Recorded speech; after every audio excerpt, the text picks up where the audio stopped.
we are clearly, guys, in this supercars like invasion, right? So starting with you, Josh, has the image of supercar drivers being on another level kind of diminished over time since we've seen Shane win at Chicago and now back to back at Portland and Sonoma? I even thrown Scott McLaughlin in IndyCar in that, 100%. Mix as well, because I think the one great thing with supercars is supercars is an all-rounder, in my opinion. You've got road courses, you've got street courses, and you've got just so different type of weather to race in as well. So you train younger down there, and the summers they're different as well. So you're racing at different times of the year. Jim Clark, bless him as well. We all remember, I think, was it the 67 season as well? He was flying around the world. He was doing the Australian Touring Car Championship, which is now Supercars. He was doing British Touring Cars. He was doing Formula One, Formula Two, IndyCar. He was all over the place. And that's because racing was all over the world. So he said Australia was one of the best series to race at because the talent over there is so high. And we've seen Alan Jones coming in as well, Mark Webber, Danny Ricciardo, many, many more. Now we add in as well over here for Shane van Gisbergen's come over, and he aced Chicago straight away, right? As we all knew he would, because in NASCAR had never done a road course before in a very, very long time.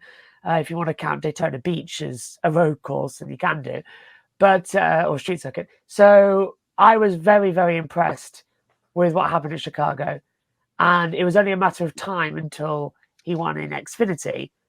And coming back to Cup Series for more, I think SVG is going to make the switch over and be one of the top drivers in NASCAR quite quickly due to his experience over in Supercars. No, in my opinion, it hasn't worn off because it's something brand new, because it's someone who's been a legend in another series coming over to try and do it again. Are we all bored of Scott McLaughlin? Arguably, the shine has gone off. He's a supercar driver, and now you think of him as a Penske driver. Right. But in my opinion, he's still very much right up there as a top driver, and he took his time to make sure he is. And that's one thing I can always say about the Australians. They take their time to be the best at things. No, 100%. And before we throw it over to Joe, I'd argue that there's maybe still a bit of a grain of salt when Shane first won at Chicago. And by that, I mean super tight street corners, super loose conditions, right? And that is what Shane lived and breathed as a supercar driver, right? To be able to be on that edge of grip in a concrete canyon.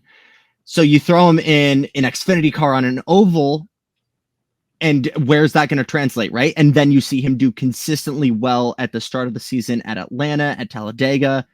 And okay, that's awesome, but can we see this guy wheel in a road course on a totally even field where that's not a factor? Back to back at Portland and Sonoma. So, Joe, I feel like any doubt of this guy's skill as a Cup Series driver and definitely as an Xfinity driver right now, out the window. Yeah, it's out the window. One of the big things I feel, supercars, especially longtime viewers here, they know we've been following it for years when Scott McLaughlin was dominating the Supercar series. Then we had Shane van Gisbergen dominating the series. They are both incredibly talented. Look at what they've done since they went over to IndyCar, NASCAR. Shane van Gisbergen even done World Rally Championship, WRC2, and got a podium. These two are just phenomenal at what they do. And that region, as you mentioned, Josh, the talent we got, Scott Dixon, we have Will Power. I mean, so many great drivers across the motorsports. Nick Cassidy, who's potentially trying to get his first Formula E World Championship. His teammate, Mitch Evans. So much talent there. What Shane van Gisbergen done in Chicago, as you pointed out, Jackson, the perfect storm with the rain, the conditions, first time, go out there, get the win. Because at Indianapolis, yeah, the road course only been there a few years, but just enough where Michael McDowell, he just had that on lockdown. Now that's the case for Cam Waters, Brody Kosecki. They're going to races where it's not the first time for the Cup Series. They are going. Sonoma's been on the schedule since Riverside disappeared. So Right. the teams have notes. The drivers have won there several times, especially Martin Truex. He was up there. And I've got to say, Richard Childress Racing is not exactly top tier equipment. That's where essentially, we saw Will Brown. He had mechanical issues. How would he done differently if he was with Hendrick Motorsports? So overall, I don't think it has diminished the level at all. They are super talented. It's just Chicago was just such the perfect situation for SVG. It was a win catered to him. Pretty much, it was handed to him in a silver platter to get the win. The only way he would have not won was, we talked about Dan. We thought someone was just going to spin him out and restart. Oh, gosh. That makes way too much sense to happen. Is that the one, Chicago piece of memorabilia you have, Josh? Yes, it is. Yeah. Understandable. Very understandable. I have a Detroit top that somebody forgot to wear when we were in Detroit. So that was a bad mistake. But yeah, I'll be wearing that the race.